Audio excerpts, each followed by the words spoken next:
Welcome to Samba Samba. Enjoy the video. You start by securing your VMs and settings. Make exports so you can restore if needed.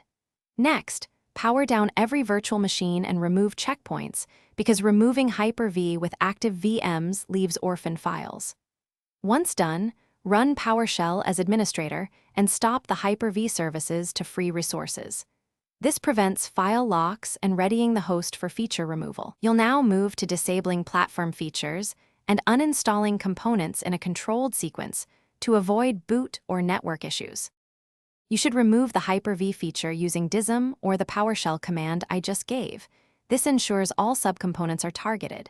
If you prefer GUI, open Programs and Features, turn Windows features on or off, uncheck Hyper-V and related entries. Make sure to also uninstall Virtual Machine Platform and containers if present, because they share drivers. Once removed, allow the system to restart. That clears loaded modules. After reboot, you'll confirm drivers and services are gone before final cleanup steps. You finish by removing virtual network adapters and any leftover Hyper-V directories to reclaim space and prevent conflicts.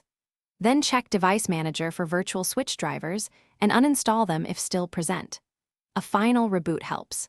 If the uninstall failed or services persist, boot into safe mode and run system integrity tools like SFC and deletion to repair corrupted components, because leftover drivers often block complete removal. One key troubleshooting tip: if network bridging remains, delete virtual switches in the host network manager before repeating the uninstall. Thanks for watching.